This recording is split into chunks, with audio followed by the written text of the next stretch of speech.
ராம்கி, இப்போ இதில் நுணுக்கமாக பார்ப்பது, இப்போ நேற்று நடந்த நிகழ்வில் அவங்க நாங்கள் என்னெல்லாம் செஞ்சுருக்கோம் அப்படின்னு டிஸ்பிளே பண்ணுறதும், எங்கள் திட்டங்கள் ஒவ்வொரு குடும்பத்துக்கும் போய் சேர்ந்துருக்குன்றது. இது அரசு விழா, திட்டங்கள் போய் சேர்ந்துருக்குன்னு. நீங்கள் தேர்தல் கணக்காக பார்த்தா அவங்க கிட்டத்தட்ட 2.25 கோடி வாக்காளர்களுக்கு டார்கெட் பண்ணுறாங்கன்ற தன்மை. ஒரு ப்ரோ இன்குபன்சின்றது அதுதான் செந்தில் சொல்ல. நீங்கள் எப்படி பார்க்குறீங்க?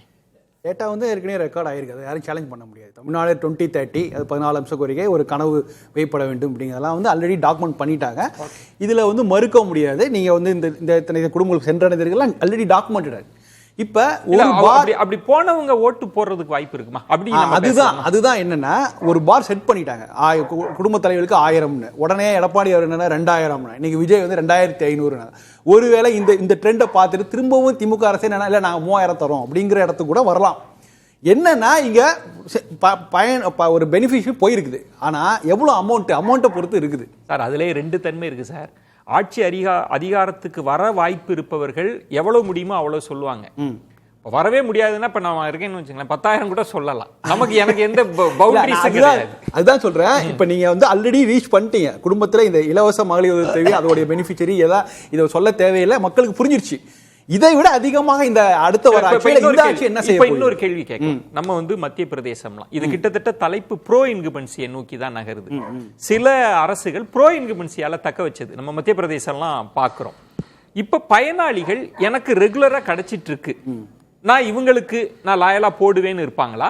இல்ல இதை விட இன்னொருத்தர் அதிகமா தராரு அதனால 2000, 2500, 3000 பாப்பாங்களா? நீங்க எப்படி கிரவுண்ட் அனலைஸ்? இங்கதான் வந்து ஆளுங்கட்சியோட ரோல் பிளே பண்ணுது. அதாவது நீங்க விக்ஷித் பாரத்துக்கும் தமிழ்நாடு 2030க்கும், அது இந்தியா 2047க்கும் 2030க்கும் உள்ள வித்தியாசமும் அதுதான். அவங்க வந்து சொல்லும்போது பாஜக தன்னை திரும்ப சொன்னாங்களே, நாங்கள் 2010 சப்கா சாத் சப்கா விகாஸ் அப்படிலாம் சொல்லும்போது அதை வந்து எடுத்துட்டு போற இடத்துல யார் இருந்தாங்கன்னா பாஜக சொல்லிட்டு இருந்தாங்க. அது ஒரு பிரச்சாரமா பண்ணிட்டு இருந்தாங்க.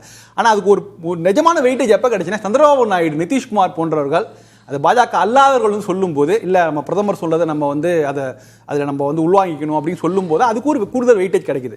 ஸோ இப்போ திமுக சொல்லும் போது அது டாக்குமெண்ட் எல்லாம் இருக்கு. ஆனால் அதை யார் எடுத்துட்டு போய் மக்கள்கிட்ட சேர்க்குறாங்க? இப்போ அதில் தான் ஒரு வேல்யூ அடிஷன் வருது. இப்போ ஓபிஎஸ் அவர்களை பற்றிலாம் பேசும்போது இப்போ அவர் என்ன வேல்யூ அடிஷன் கொடுக்க போறாரு நமக்கு தெரியாது. இப்போ புதுசாக பார்ட்னர்ஸ் வந்துருக்காங்கல்ல. இப்போ நீங்கள் பழைய பார்ட்னர்ஸ் 2021 கூட இவங்க கூட இருந்தவங்கெல்லாம் வந்து விடியலுக்காக சொன்னாங்க.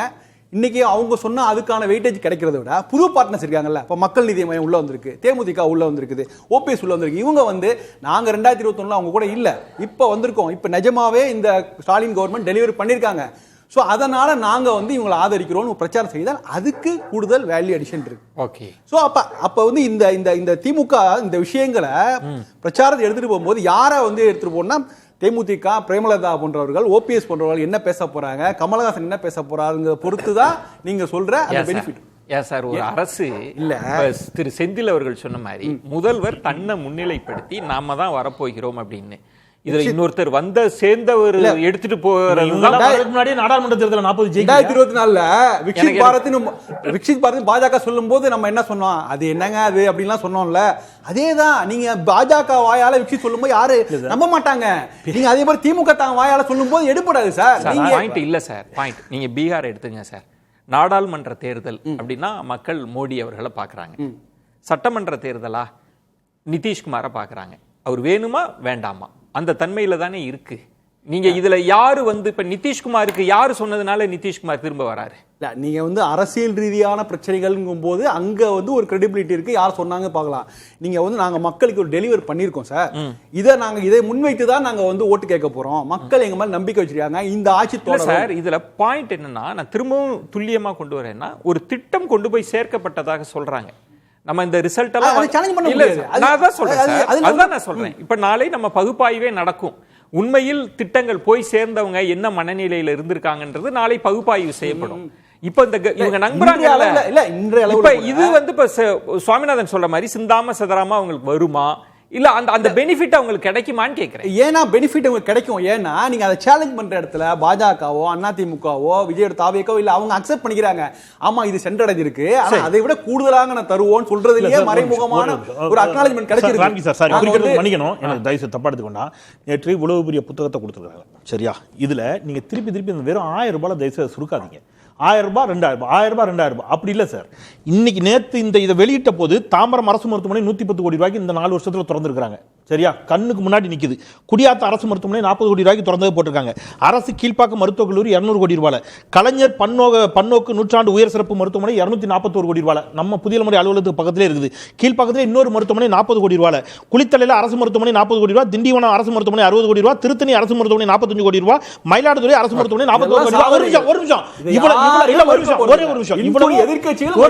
இவ்வளவும் போட்டு இந்த புத்தகத்தில் நேற்று இந்த விழா நடந்து கொண்டிருக்கின்ற பொழுது எங்க ஊர் வள்ளியூர்ல நேற்று அரசு தலைமை மருத்துவமனையை துணை முதலமைச்சர் திறந்து வைக்கிறார்.